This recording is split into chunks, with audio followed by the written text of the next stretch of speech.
Bonsoir à toutes et à tous. Merci d'être ici avec nous ce soir pour un nouvel after. Donc, ce nouvel after est consacré à la rencontre vertueuse d'un grand groupe avec une PME. Donc, quelles conditions de succès, comment ça marche, qu'est-ce qu'il ne faut pas faire aussi. Donc, merci à Mathilde de l'atelier BNP Paribas d'être avec nous pour animer cette séance, à notre partenaire. Et puis, moi, c'est avec un grand plaisir que j'ai voulu faire une petite intro à cet événement, parce que François Gruson, ça fait, ma foi, on en parlait, ça commence à faire longtemps qu'on se connaît, hein, c'était en 2000 en gros. Donc voilà, on a commencé à parler, et là c'était déjà une rencontre d'un grand groupe avec une toute petite PME qui était pilotée par François. Et puis, de fil en aiguille, François, avec l'arrivée du pôle image et réseau, a été un des acteurs vraiment en cheville ouvrière pour faire en sorte que les sujets de la réalité virtuelle deviennent un pilier fort des actions du pôle image et réseau. Donc là, ça a été aussi une rencontre tout à fait importante et structurante pour le pôle. Au-delà d'Archividéo, bien évidemment, il y a plein d'autres acteurs qui font que notre territoire est un territoire de la réalité virtuelle, de la réalité mixte et de la réalité augmentée. Il y a effectivement une petite actualité autour de ce sujet de la réalité augmentée.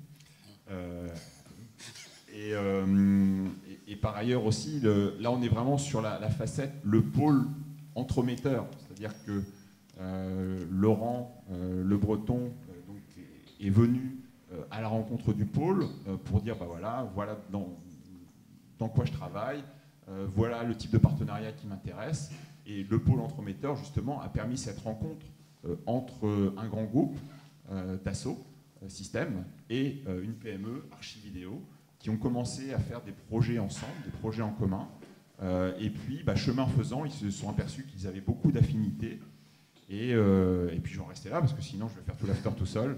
Donc voilà, en tout cas, c'est un vrai plaisir pour moi d'avoir sur scène François, Laurent et Mathilde. Et je nous souhaite à tous un excellent échange autour de cette belle rencontre. Merci beaucoup. Bonsoir à tous. Donc, je suis Mathilde Christiani. Je m'occupe des médias pour l'atelier BNP Paribas, qui est la cellule de veille et d'expertise technologique du groupe BNP. On est tourné autour de la transformation digitale des entreprises via médias, conseils et événements. Donc, bonsoir à tous. Et on va parler donc aujourd'hui effectivement collaboration entre PME innovantes et grands groupes, grand compte, avec Laurent Le Breton qui est directeur 3D expérience CityLab chez Dassault Systèmes. Bonsoir Laurent. Bonsoir.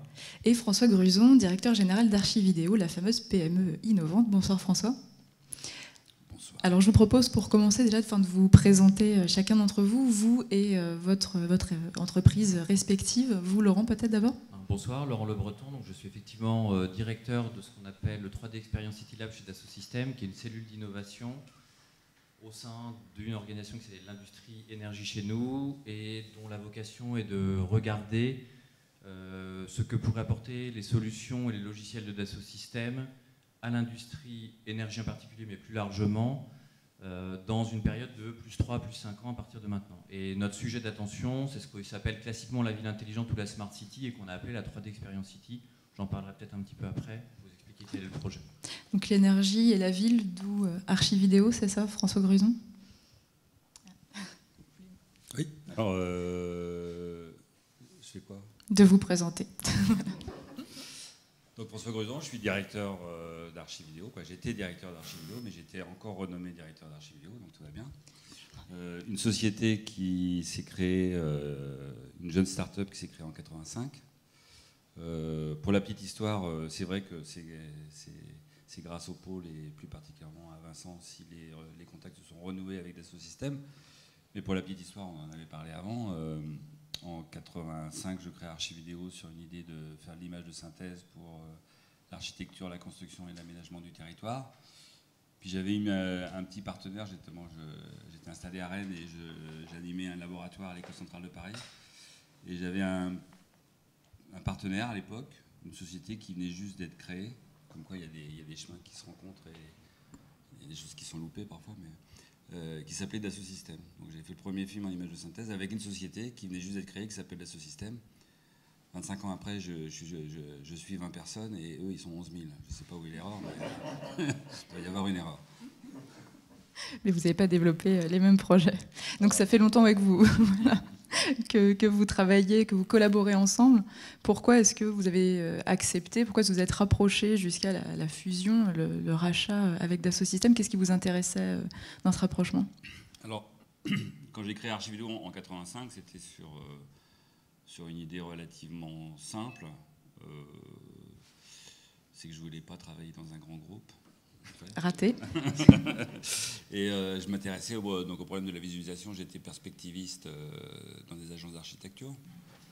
J'avais un diplôme de Centrale Paris et j'étais en train de faire un autre diplôme d'architecture sur l'histoire de la représentation à travers les siècles.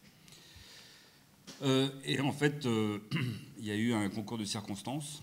On en a parlé aussi. Je suis arrivé à Rennes dans les années 82. J'étais expert au niveau du ministère pour les économies d'énergie, monsieur Nico, où je devais surveiller les propositions d'EDF, GDF, les pétroliers. Et je suis arrivé à Rennes et j'ai cherché du boulot. Et j'ai fait plusieurs boîtes comme Delta d'Or, que tout le monde connaît maintenant. J'ai été voir des boîtes et puis j'ai été voir un laboratoire de France Télécom. Et j'ai expliqué en disant voilà, je veux travailler dans l'image autour de l'architecture, la construction. Bah, et la personne m'a dit je comprends pas trop ce que vous voulez faire, mais ce que je vous propose, c'est que comme on est en train de faire une machine d'image de synthèse pour les plateaux télé, je vous propose de venir en dehors des heures de travail et que je vous paye pas. Et j'ai dit c'est une super idée. Et donc j'ai commencé comme ça et la chef de labo c'était Christiane Schwartz, que beaucoup de gens connaissent ici. Et c'est comme ça que j'ai commencé. En fait, on a commencé à 2, à 3, et puis en fait, sur le départ, on s'est plutôt spécialisé sur la prestation de services. Pourquoi? Parce que c'est le problème des petites structures, c'est qu'il faut vivre. Surtout quand c'était pas l'époque des startups où il y avait des fonds d'investissement, des business angels, ça n'existait pas. Donc on ne partait pas avec des fonds suffisants pour dire je me pose pendant 6 mois, pendant 1 an. Il fallait vivre à la fin du mois. On s'est développé autour de ça et on avait un problème qui était récurrent. C'est on s'est développé autour de la concertation, donc des actes de concertation qui permet au maître d'ouvrage public de présenter des projets qui soient acceptés par la population, etc. Bon, c'est tout un mécanisme qui est devenu lourd. Et on avait un problème qui était récurrent, c'était le maître d'ouvrage est prêt à payer relativement cher pour qu'on modélise son projet, pour une raison simple, c'est que c'est son projet. Il est prêt à mettre entre 0,5 et 1% du montant des travaux dans le post-communication en général. Il comprend intellectuellement que pour bien montrer son projet, il faut faire son environnement. Mais psychologiquement, il n'est pas prêt à payer cher pour modéliser son environnement. Ça, c'est un constat qu'on a fait relativement tôt, dès 88. Et donc, on a eu de cesse de dire mais comment on peut fabriquer des environnements réalistes qui permettent d'insérer notre projet. Et c'était un peu la particularité d'Archividéo par rapport à d'autres boîtes qui sont créées à peu près au même moment. J'en ai vu passer beaucoup en 25 ans. C'est qu'on a toujours eu notre donc R&D qui représentait 25% des gens qui travaillaient. Donc c'est une folie, il faut être clair.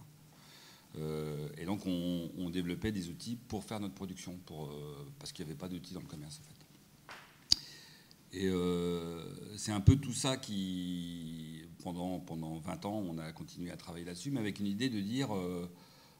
on a envie de travailler sur la présentation, sur la concertation, sur maintenant la médiation, la présentation au grand public. J'avais une vision dans les années 93 où je voulais faire un SimCity réel du futur pour être prédictif par rapport... Voilà, c'était assez tôt. Et clairement, je n'avais pas les moyens, quoi. Tous les gens que je connaisse, certains sont dans la salle, me disaient souvent c'est incroyable, avec le peu de moyens que tu as, tu arrives à faire des trucs, mais bon... c'est dur, quoi. Et puis, en fait, on a décidé dans les années 2006, pardon, il faut évident, l'abus et dans les années 2006, on a décidé en fait de vraiment chercher à s'appuyer sur un groupe industriel pour faire notre projet. Donc, pour bien comprendre, jusqu'à présent, vous travaillez surtout avec quoi? Des cabinets d'architectes, d'urbanisme? Alors, pas du tout. D'accord, alors précisez-nous-le. On travaillait pour le maître d'ouvrage, donc c'est pour la collectivité territoriale, la ville, le département, l'État, pour EDF, en fait, pour RTE, pour tout ce qui est ligne implantation de lignes électriques. Donc déjà avec des grands comptes finalement. Plutôt avec des grands comptes dont les banquiers aiment bien le papier, comme on dit. C'est des comptes sérieux qui payent lentement, mais qui payent quand même. Et puis, donc on a eu cette décision en 2006, surtout suite à des travaux qu'on avait fait d'ailleurs avec Vincent sur Paris 2012, qui était la candidature de Paris pour les Jeux Olympiques de 2012, qui a été une grande réussite. Et puis, on a essayé de muter, parce que c'est pas facile de muter d'une société de prestation de services à une société de technologie, en fait. Donc on a commencé en 2006 grâce à un projet qu'on a eu avec Page Jaune, où on a mis en ligne le service Ville en 3D de Page Jaune pendant 5 ans, donc ce qui nous a appris à être en dehors de notre besoin de production, mais de faire des produits qui tournent pour des vrais gens en face. On a fait une augmentation de capital en 2009, dans une époque qui était hyper favorable, parce que fin 2008, début 2009, il n'y a pas d'argent. On a eu la chance d'avoir un grand groupe étranger qui s'appelle Navtech, américano, donc hollandais, qui nous a dit « mais nous, on vous regarde depuis 10 ans, est-ce que vous ne voulez pas nous aider à faire 167 villes dans le monde pour nous ?» On a dit « bah ouais ». Le budget était super sympa.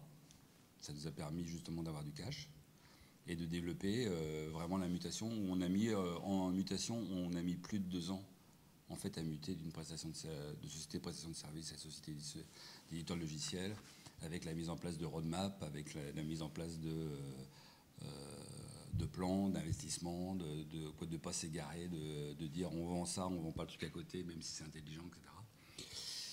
Et on a été approché par pas mal de grands groupes. Alors, on a discuté il y a très longtemps avec France Télécom, on a discuté avec Page Jaune, on a discuté avec Google Earth, on a discuté avec Trimble, Téléatlas, on a été dans le comité d'acquisition de ADS, de Thales, donc de pas mal de boîtes. Et en fait, ce qui nous a décidé d'aller vraiment plus loin, c'est quand on a rencontré l'Assosystème et qu'on a commencé à travailler ensemble sur un projet qui, moi, me passionne, qui est le projet avec le Collège de France sur le fonctionnement du cerveau dans la spatialisation et les différences de fonctionnement du cerveau entre les jeunes, les vieux, les femmes, les hommes. Parce qu'il y a des différences. Ce qui était intéressant, c'est qu'en fait, on avait une vision commune. C'est vraiment une vision fusionnelle du but à atteindre, qui est un but à atteindre qui est très ambitieux. Et c'est ça qui a fait que ça a marché. Et c'est ça qui a fait que, l'intégralité d'Archividéo a été achetée. Il n'y a pas de mort. On est tous intégrés dans les équipes, on n'est pas dans des boîtes de garage, et on est vraiment sur un projet qui est très enthousiasmant. Mais pourquoi avoir choisi l'option du rachat et pas de travailler avec Dassault Systèmes comme client privilégié et rester indépendant finalement? Alors, je vous avais fait l'analogie sur la préparation parce qu'on a absolument préparé là. On a tout appris par cœur, c'est ça? On est habilité. Non, mais en fait, si vous supposez que vous n'êtes pas, si vous êtes bien mis dans l'esprit que vous n'êtes pas capable de faire atteindre votre objectif tout seul, vous êtes obligé de vous associer à quelqu'un. Bon, alors après, c'est l'éternel problème. On a parlé de la position de la petite boîte par rapport à un grand groupe. Est-ce que je ne vais pas donner mes bonnes informations qui vont être prises? Mais si on est sûr de son idée, que c'est une idée qu'on veut, qui est pas donc opportuniste, qui est une idée qui est ancrée dans de ce que vous pensez vraiment. Lorsque vous voyez un grand groupe qui arrive et vous dites mais mince, il pense la même chose que moi, mais même lui, il n'a pas peur. Déjà, j'ai pas beaucoup peur, mais lui, il n'a vraiment pas peur. Que la vente est une option qui est très bien. Elle est très bien pour le chef d'entreprise parce qu'il fait quand même une plus-value. C'est pas si mal. J'ai payé ma retraite. Et puis, ça va dans le sens d'un projet. Donc, c'est vraiment ce qu'on a fait. Et je dis, parce qu'il y a pas mal de chefs d'entreprise qui viennent me voir, que je leur dis que lorsqu'on veut travailler avec un grand groupe avec une idée de vendre quelque part, il faut être sûr de vouloir vendre. C'est comme un enfant. C'est comme un enfant qui quitte la maison. Il quitte la maison, c'est bien. Alors on va lui donner des conseils, on n'en fait pas ci, fait pas ça, mais il fait ce qu'il veut. Donc voilà, il faut dire, il part, la boîte va faire ce qu'elle veut. C'est plus vous le propriétaire. Vous pouvez conseiller, vous pouvez voir son évolution avec la larme à l'œil, mais vous n'êtes plus chef. Laurent Le Breton, qu'est-ce qui vous intéressait, qu'est-ce qui intéressait Dassault Systèmes, justement, être chef dans ce rapprochement? Laissez parler François parler parce qu'il parle beaucoup, donc, il a déjà presque tout dit. J'en profite pour rendre hommage au pôle par rapport à ce que François a dit. On s'est rencontrés la première fois effectivement grâce à Vincent et le pôle image et réseau au travers d'un projet qui s'appelait le projet SCORE, qui était un projet comment on appelle ça, de serious gaming dans des environnements urbains habités, donc qui nécessitaient des technologies urbaines 3D. Et donc on s'est rencontrés en 2008 autour de ces sujets-là. Il se trouve que moi, à côté de ça, j'ai continué à réfléchir à d'autres sujets, notamment la Smart City et ces sujets-là. Donc on ne s'est plus jamais quitté depuis ce temps-là. Et on a vu la cohérence des deux projets se créer. Donc Dassault Systèmes partait sur ce sujet-là de toute façon, quoi qu'il arrive. S'est rendu compte de la pertinence des solutions et du savoir-faire d'Archividéo en la matière et a voulu devenir propriétaire de ces technologies-là. Et là, je réponds à la question sur la collaboration, enfin l'acquisition versus la collaboration. Il était important pour nous d'avoir ces technologies en propre et donc d'avoir la capacité d'en avoir la maîtrise. Donc j'imagine que c'était aussi plus pratique, enfin, finalement, l'acquisition que développer en interne, même si du coup vous auriez été propriétaire immédiatement. Alors, pratique, je ne sais pas si c'est le mot, mais en tout cas plus rapide, ça c'est sûr. Il y a un savoir-faire qui a été acquis pendant des années par Archividéo et qui ne se recrée pas en mettant autant de personnes qu'on veut en quelques mois. Ça ne suffit pas pour faire l'acquisition de ce savoir-faire. D'où l'intérêt de faire l'acquisition d'Archividéo et donc de prendre avec nous le savoir-faire. Pas seulement les technologies, mais le savoir-faire aussi. Donc technologie et savoir-faire, mais aujourd'hui Archividéo est encore Archividéo. Est-ce que vous êtes encore une entreprise? Est-ce que vous avez été assimilé à Dassault Systèmes? Comment ça se passe? François Gruson. Alors la société Archividéo existe. Il y a souvent des gens qui me disent elle n'existe plus. Si. C'est une entité juridique qui a changé d'actionnaire. Il y avait des actionnaires avant, maintenant il n'y a plus qu'un seul actionnaire, c'est Dassault Systèmes Group. Donc voilà. Ceci dit, les gens ont été donc intégrés dans des équipes de Dassault Systèmes, sont toujours salariés à Code Archividéo, mais sont intégrés dans des équipes. Certes, la grande majorité sont dans des équipes de R&D, et il y a une partie qui a rejoint l'équipe de Paul Laurent. Donc voilà. Et donc est-ce que vous continuez à développer vos propres outils ou est-ce que tout est absolument fait en concertation avec Dassault?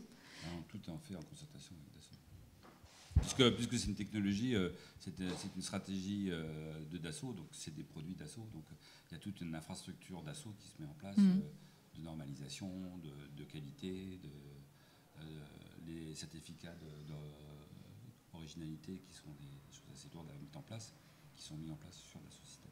Laurent Le Breton. Alors, juste une remarque sur l'intégration des équipes, c'est quelque chose qui est important. François dit qu'effectivement il y a des personnes qui ont rejoint mon équipe, il y a des personnes de Archividéo qui ont rejoint les équipes R&D, mais il y a aussi des personnes de la R&D de Dassault Systèmes qui ont été intégrées sous le pilotage des équipes Archividéo. Donc il y a vraiment un croisement des connaissances et des compétences, ce qui, à mon avis, fait en sorte que l'intégration est réussie. Voilà, donc à mon avis, on est vraiment sur une démarche convergente et juste pour répondre à votre question sur les technologies, Archividéo n'a pas à développer ces technologies en propre dans la mesure où l'ensemble des équipes sont au service du projet Dassault Systèmes. Mais avec à terme donc une assimilation d'Archividéo à Dassault, vous allez continuer avec ce fonctionnement donc finalement Archividéo appartient à Dassault mais reste Archividéo. Il n'y a pas de vocation de marque Archividéo. Il y a un projet qui s'appelle 3D Experience Platform. Je vous invite à aller voir le site Dassault Systèmes pour comprendre ce que c'est, dans lequel on intervient plus comme une brique technologique dans le fait de pouvoir créer et diffuser des environnements urbains, mais il n'y a pas vocation de... Donc, logiquement, un jour, il y aura peut-être une fusion. Voilà. Je ne peux pas en dire plus. Il n'y a plus de projet Archividéo en propre. Les deux projets sont fusionnés vraiment pour le coup. Et alors parlons-en un peu de ce projet. Donc c'est 3D Experience City, c'est ça? C'est 3D Experience City pour une raison simple. On ne parle pas de Smart City chez Dassault Systèmes. Parce que pour nous, la Smart City, c'est le déploiement de technologies pour faire de la remontée d'informations du territoire et de l'analyse de ces informations pour vérifier le bon fonctionnement d'une ville ou éventuellement optimiser son fonctionnement. Pour nous, le projet, il est un petit peu plus important dans le sens où ce qu'on veut apporter, c'est des réponses aux collectivités territoriales. On veut leur permettre d'avoir des outils qui leur permettent de modéliser des projets de simuler les impacts de ces projets et de visualiser ces impacts et de les partager avec la population ou tous les acteurs du territoire. Donc c'est ce qu'on met derrière le terme 3D Experience City. Donc la 3D, c'est l'ADN de Dassault Systèmes.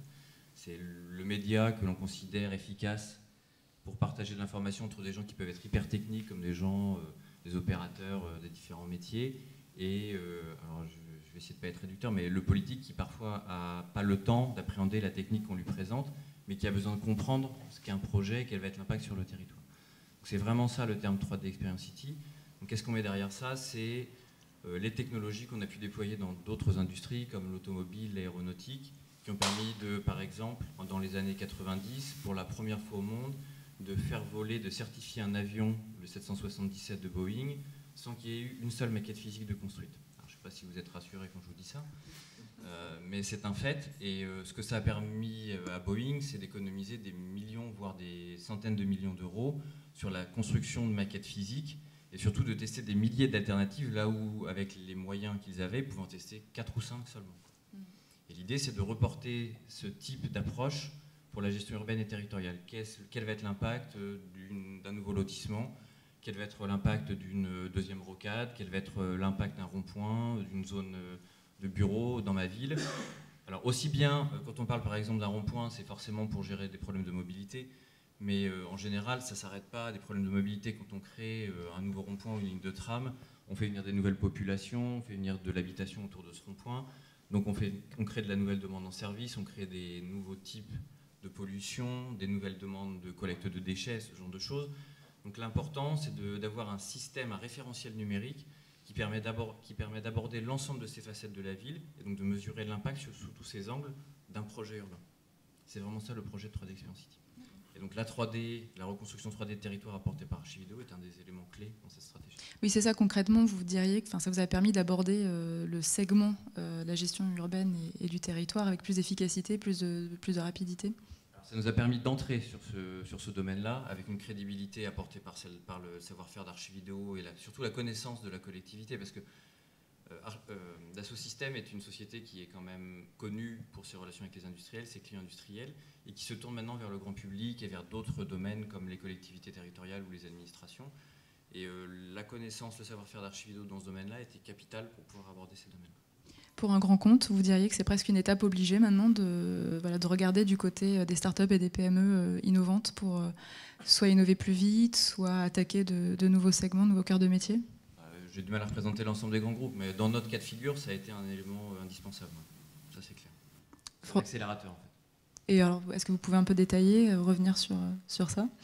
L'accélérateur, c'est clair, hein, c'est un développement de technologie, une acquisition de savoir-faire qui prend du temps, c'est beaucoup de temps.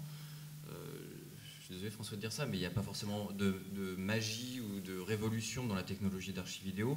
Mais c'est des gens qui, pendant 10 ans, ont été confrontés à des questions, ils ont répondu à ces questions-là, et on aurait dû refaire le même chemin si on avait voulu aller vers ce domaine-là. C'est sûr que technologiquement, Dassault Systèmes, c'est 7000 personnes qui développent en R&D, donc il y avait la capacité à refaire technologiquement ce qu'avait fait Archivideo, mais il y avait du temps à passer pour aborder le problème et répondre aux mêmes questions que celles qu'Archivideo. Et devenir concurrent, finalement? Non, comment dire? Nous, j'ai toujours eu un projet ambitieux. J'ai toujours essayé de faire des choses qui étaient compliquées. Mais on s'était cantonné sur la présentation des projets. Donc une chose assez simple dans le cadre de la concertation, ce que je vous expliquais. On avait eu... Moi, j'ai toujours travaillé en collaboration, avec des PME, avec des académiques, avec des grands groupes. Donc c'est une pratique que j'ai. Donc j'ai pas peur de ça. J'étais sûr que la société avait un savoir-faire qui était reconnu, et plus on avançait, plus on était reconnu. Le cas de Navtech, le contrat était relativement important parce que ça dépassait le 1,6 million pour une société comme de 20 personnes, c'est une aubaine, et je ne vous dis pas la marge nette qu'on avait dessus. Mais qu'est-ce que je veux dire? La question était sur la concurrence à terme, éventuellement, si côté Dassault, vous aviez... On n'était pas concurrents, puisque nous, on était vraiment sur un secteur. On avait envie d'aller plus loin, et on trouve un partenaire qui nous dit, non seulement on ne va pas faire la France, parce que nous avons commencé à faire la France, on est bretons, je me rappelle. On va faire la France. On ira voir un peu. Et ils nous ont dit, on va faire le monde. Ah ouais, c'est pas mal. Et puis on va faire un truc qui est prédictif, parce que le prédictif, c'est important. Puis c'est un truc qui tous les problèmes de simulation, de modèles physiques de simulation, sont des mécanismes que là, pour le coup, c'est nous qui aurions dû apprendre. Donc on n'est pas concurrents, on n'est pas du tout sur la même ligne. Et puis deux autres points, si vous voulez travailler avec des collectivités territoriales sur des projets à long terme, la collectivité territoriale, même si elle trouve que j'ai des beaux yeux et que je suis super sympa, elle dit ouais, mais peut-être dans 2 ans il sera plus là, et donc j'ai plutôt travaillé avec des grands groupes parce qu'au moins je suis sûr qu'ils vont rester. Alors c'est pas toujours vrai, mais voilà, donc il n'y a que des avantages. Et je reviens aussi sur cette collaboration. Est-ce que, souvent on reconnaît aux startups et aux PME une flexibilité, une capacité à innover plus vite. Est-ce que c'était aussi ce qui vous intéressait? Est-ce que du coup vous avez aussi d'autres projets avec éventuellement d'autres Elles peuvent innover plus vite, mais plutôt dans le désordre. Qu'est-ce que vous entendez par dans le désordre? Un peu tout fou, quoi. On va là, on va là, on va là. Il n'y a pas de process, il n'y a pas de roadmap, il n'y a pas de plan. C'est j'y vais, j'y fonce, après je fonce, quoi. Et c'est ça qui est plus dur de faire un grand groupe, c'est complètement évident. Mais justement, c'est ça où c'est bien complémentaire. Et pour le grand groupe, mais, je pense que ce que dit François est important. Les roadmaps, les plans stratégiques dans une start-up, ils se font au mois ou aux 6 mois qui viennent. Ça, c'est ce qu'on a vécu au moment de l'intégration. Chez Dassault Systèmes, on fait des plans à 2, 3, 4 ans de développement. Donc ça change un peu la manière de travailler. Après, la flexibilité, c'est sûr, il y a une vraie flexibilité, parce qu'il y a un mode où il faut être réactif. Pour survivre, il faut être réactif. Malgré tout, je pense que la flexibilité, elle est conservée dans l'acquisition. C'est sûr que les process alourdissent un peu la démarche, etc. Mais on est sur un domaine nouveau, donc en ce moment, on est encore complètement ouvert sur la démarche. Donc la flexibilité, elle est toujours là pour le moment. Et au niveau macro, est-ce que vous diriez que pour l'innovation, pour la compétitivité, il faudrait vraiment, ça devient à la mode de plus en plus, la collaboration entre start-up et grands comptes. Est-ce que vous pensez qu'il faut vraiment maximiser ce type d'initiative pour les deux parties? Alors, moi je réponds du point de vue plateforme qu'on essaie de mettre en place, parce qu'il y a, au-delà de ce qui s'est passé avec Archividéo, la vocation de 3D Experience City et 3D Experience Platform au sens large de Dassault Systèmes, c'est d'être un environnement sur lequel d'autres sociétés tierces peuvent venir développer des applications à valeur ajoutée. Dassault Systèmes aujourd'hui n'est pas un acteur de la pollution, n'est pas un acteur du trafic. Or, pour valoriser cette plateforme et pour qu'elle ait un sens pour des collectivités, il faut qu'il y ait ce genre de compétences par-dessus. Et c'est là où effectivement les collaborations, les partenariats entre Dassault Systèmes et des startups qui auraient un savoir-faire spécifique, peut-être de niche, dans des domaines comme la pollution, le trafic, la gestion des lampadaires, ce genre de choses, peut se faire très facilement. Il y a vraiment un modèle qui est mis en place pour que ça réussisse. Donc là, oui, clairement, il y a une vraie pertinence dans la collaboration entre un grand groupe et des startups. Ça pose une question intéressante. Quand on est un grand groupe, est-ce qu'il n'y a pas aussi la question du choix, du type de collaboration à avoir avec la PME qui nous intéresse? Est-ce que ça va être un partenariat technologique ponctuel? Est-ce que ça va être une collaboration rapprochée? Ça va être un rachat? Là, le distinguo entre ce que vous dites, une acquisition ou un partenariat, c'est Archividéo, c'était une technologie cœur. Pour nous, c'était une brique de base de la plateforme. Donc pour nous, il est important d'en avoir la maîtrise. Faire un partenariat, dans ce cas-là, avec une start-up qui risque de s'associer avec quelqu'un d'autre, et potentiellement quelqu'un d'autre acheter la technologie, c'est critique, c'est difficile. Autant sur des sujets où où c'est de la valorisation par-dessus la technologie cœur, le partenariat fonctionne très bien. Je pense que c'est là le distinguo qu'on doit faire. Je reprends la question de la compétitivité, on va dire au niveau plus large. Vous en pensez quoi de votre côté? Mais j'en pense que je suis un exemple de réussite. Non, c'est vrai. Bon, je suis très fier.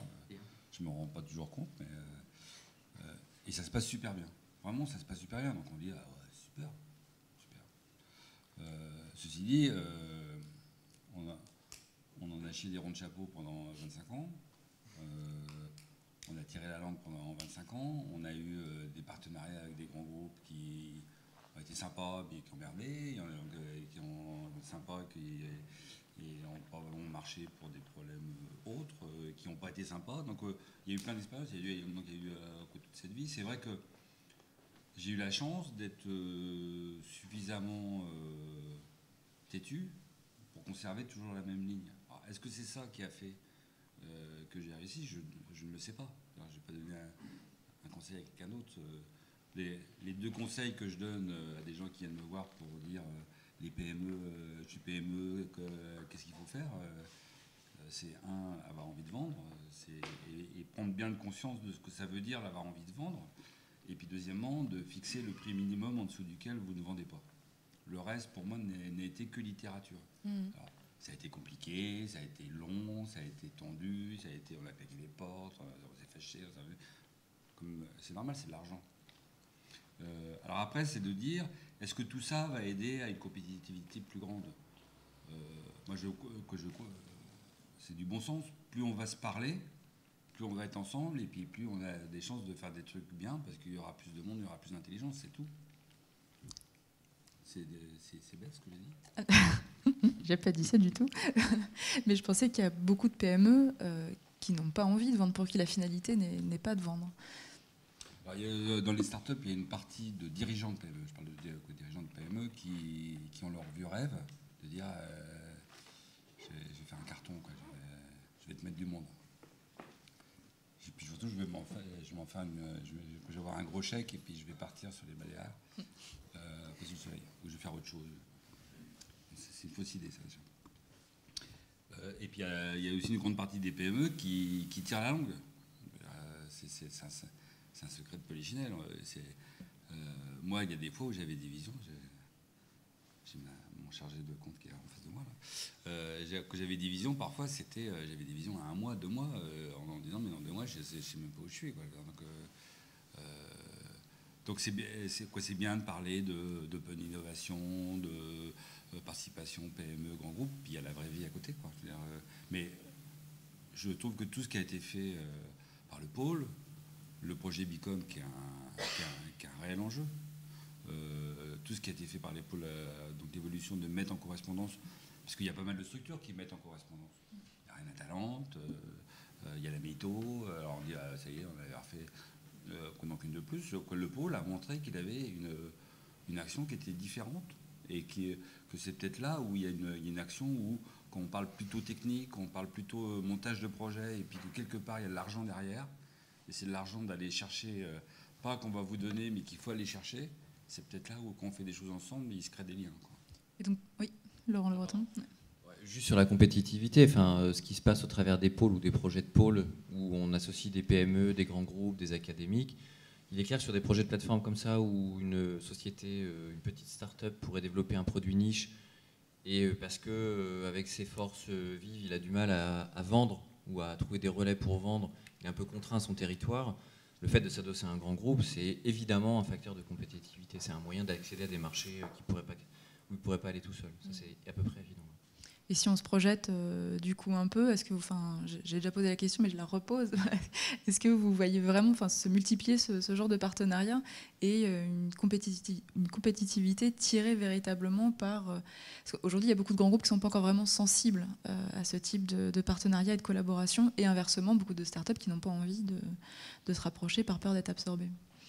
Sur le sujet propre de la ville et de la plateforme de ville, on espère, oui, qu'on va multiplier les partenariats. C'est vraiment la vocation, c'est d'amener de la valeur par-dessus la plateforme. La plateforme, elle est là elle apporte des valeurs en soi qui sont la collaboration, la 3D, les outils de gouvernance, etc., qui ont de la valeur en propre, mais elle n'aura de valeur que s'il y a du contenu et des applications métiers à valeur ajoutée que les collectivités peuvent utiliser dans un référentiel digital. Donc oui, on cherche à multiplier. Et probablement, ce seront des startups. Alors, pas que des startups, hein, il peut y avoir aussi des grands groupes qui se positionnent sur ce genre d'activité, d'autres grands groupes qui viennent par-dessus la plateforme.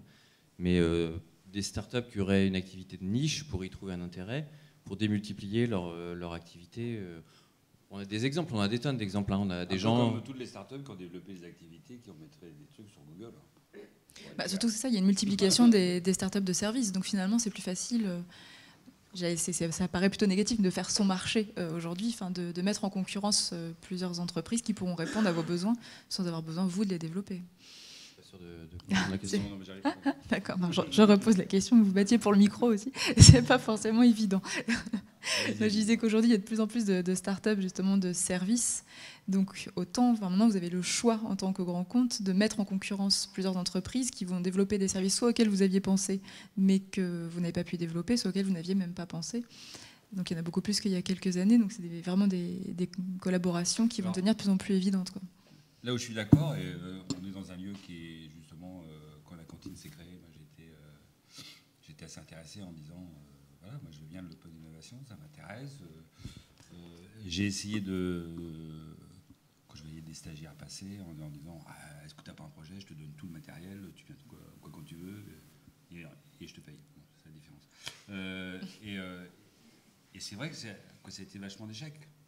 Franchement, j'étais triste. Il y a des gens qui ont passé du temps et puis qui sont sortis du stage au bout. Puis un jour, j'ai dit, bon, ok, je vais les faire travailler comme des fous sur Paris 2012. Et là, tous les stagiaires ont dit, putain, c'est génial. On a bossé comme des ours de 5h du matin à 3h du matin tous les jours pendant je sais pas combien de temps. Et on dit, c'est génial. Alors vous dites, merde. Et ces structures où il y a des gens qui ont envie de faire des choses et qu'on leur donne les moyens parce qu'ils ont cette volonté, cette idée, la petite idée qu'ils veulent suivre et qu'ils veulent développer. Et puis c'est pas toujours facile parce que parfois l'idée elle est complètement. Moi pendant 10 ans, mon père m'a dit qu'est-ce que tu fais. Mes amis disaient je comprends pas parce qu'il y a des plans, c'est bien plus pratique. Donc il a fallu s'accrocher. Et je trouve que maintenant il y a des structures. C'est pas simplement les grands groupes et les startups, c'est aussi qu'il y a des structures intermédiaires qui permettent à des gens un peu seuls par rapport à leur projet de structurer leur projet. Et c'est ça qui est différent par rapport à avant, je pense. Laurent Le Breton, vous confirmez ? Oui, je confirme, mais là, je suis moins concerné parce que c'est clair que nous, sous l'angle du grand groupe, on peut être un peu courtisé pour travailler, donc c'est un peu différent. On passe moins par ces structures-là. On passe plus par des structures comme le pôle pour trouver des partenariats avec des startups ou des groupes ou des académiques.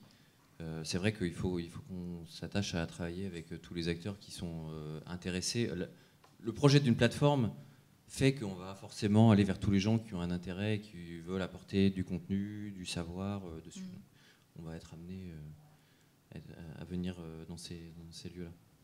Et il y a peut-être un lieu dont on n'a pas parlé, mais c'est les lieux de frottement avec le grand public. Le projet de plateforme, c'est aussi un projet pour mettre ces technologies-là à disposition du grand public. Donc ça, c'est des choses importantes pour nous aussi. C'est-à-dire, vous avez des exemples ?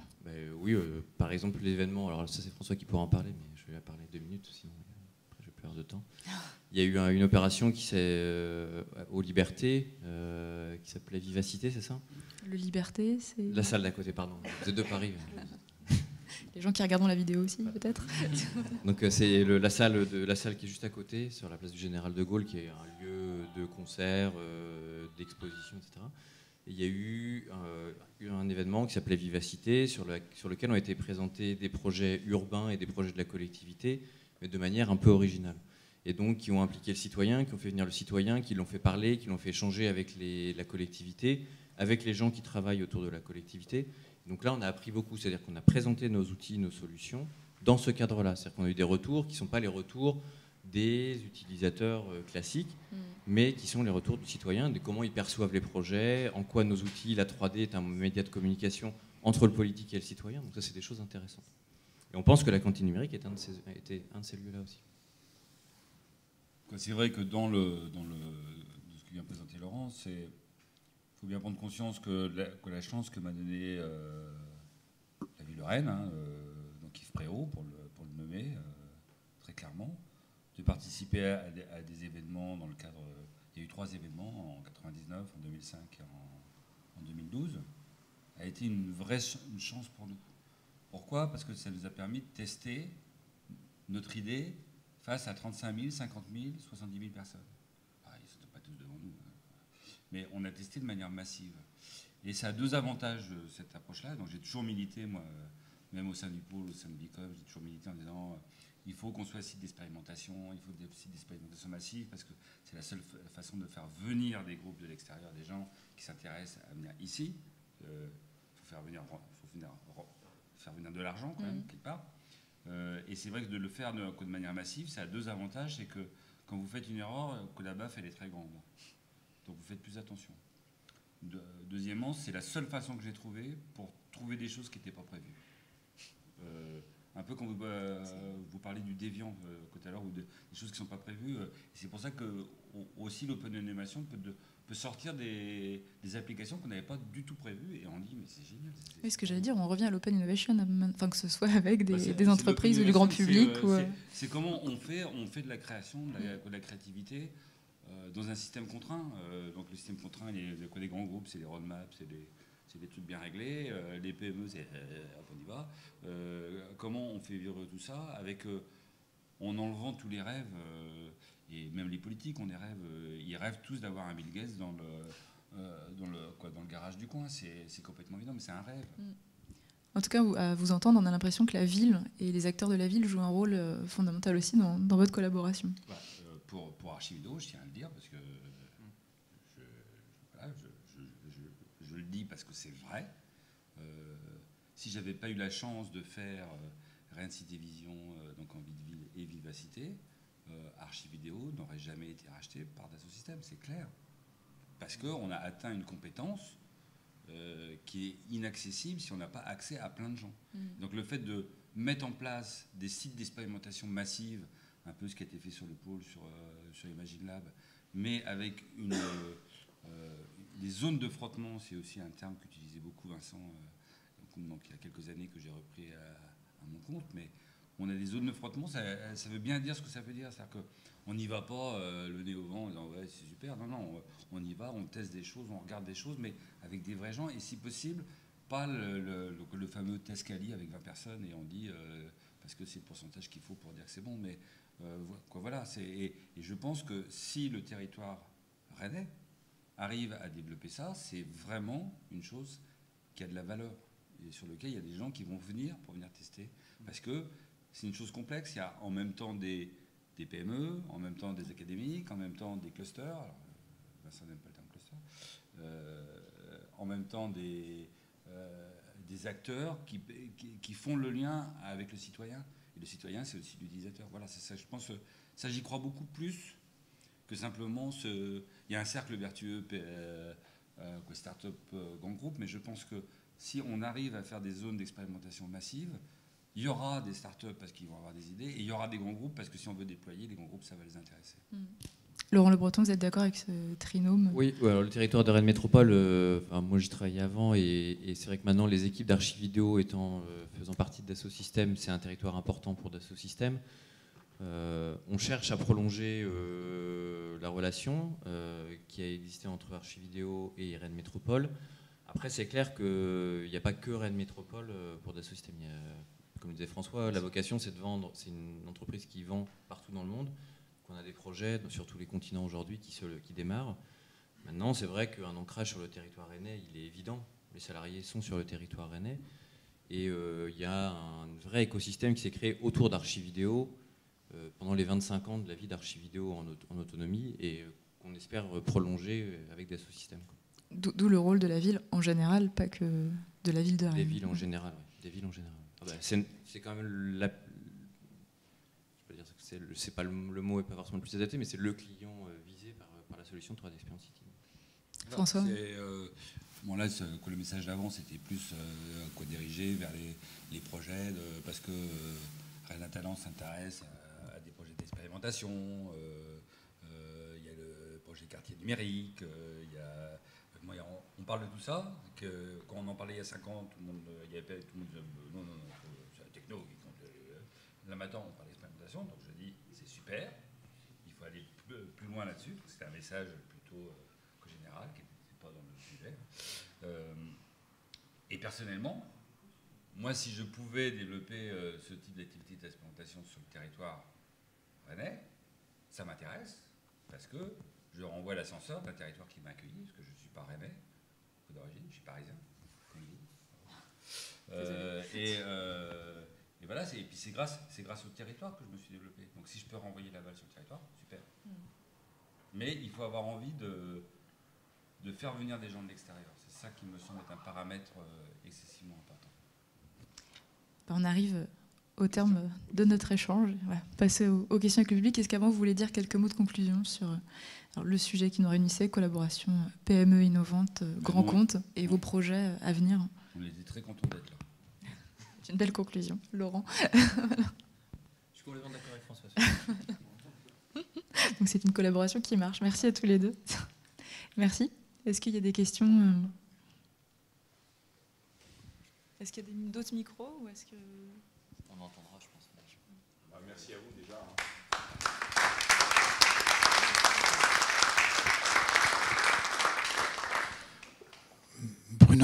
Bruno Arnaldi, professeur INSA et directeur adjoint de l'IRISA. J'aimerais revenir sur 2 points abordés par Laurent et François. Quelle est, de votre point de vue, la place de la recherche académique dans le développement de la plateforme sur les cités que vous êtes en train de mettre en place, et en particulier dans un contexte où sur Rennes, il y a un écosystème scientifique assez riche qui traite évidemment de problèmes de 3D avec plusieurs équipes en particulier, mais aussi d'autres sujets qui pourraient être tout à fait pertinents sur vos thèmes d'activité.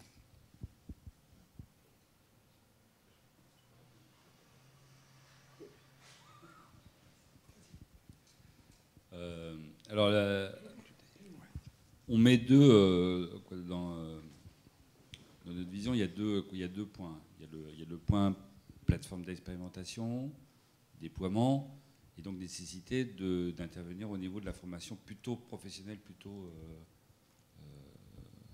que des académiques recherche. D'accord ?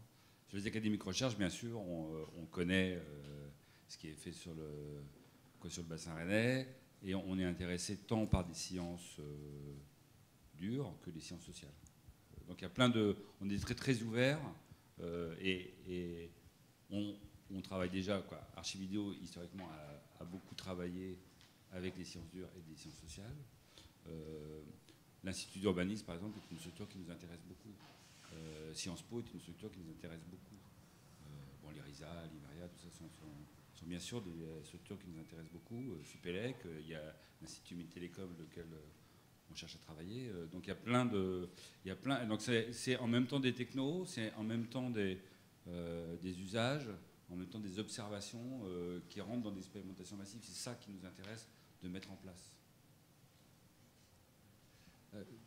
Enfin, on a déjà parlé, mais pour nous, clairement, il y a un foisonnement dans les universités, au niveau des académiques, sur le monde de la ville en général. On est quand même sur des sujets assez nouveaux, assez naissants. Faire de la modélisation urbaine à des grandes échelles, c'est des choses qui sont quand même naissantes. Pouvoir envisager une modélisation, une simulation de ville sur toutes ces facettes, c'est des choses qui sont compliquées, qui sont complexes. Les technologies arrivent. Il y a plein de choses qui sont un peu partout, et je pense que les académiques sont clés dans ce dispositif. Donc c'est évident qu'on s'appuiera et qu'on facilitera les relations avec les académiques dans ce domaine-là. Mais par contre, il y a effectivement un point clé aussi sur la formation professionnelle, ça c'est évident. D'autres questions peut-être?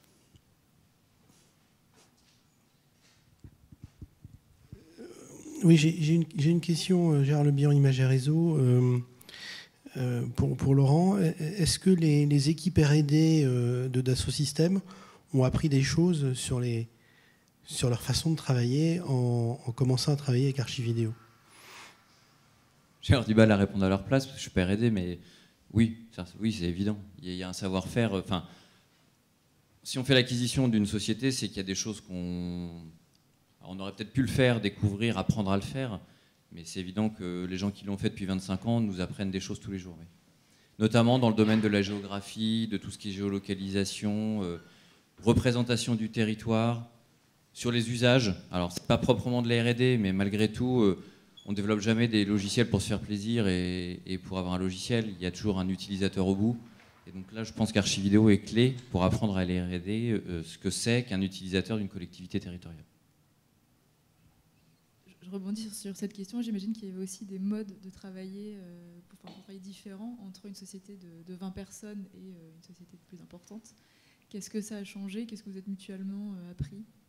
Alors déjà, bizarrement, on prend du café plus souvent. C'est ce que j'ai remarqué comme changement très signifiant depuis l'achat, c'est qu'avant, personne ne prenait du café. Et maintenant, tu prends du café, on parle autour du café. Je trouve ça sympa, c'est bien.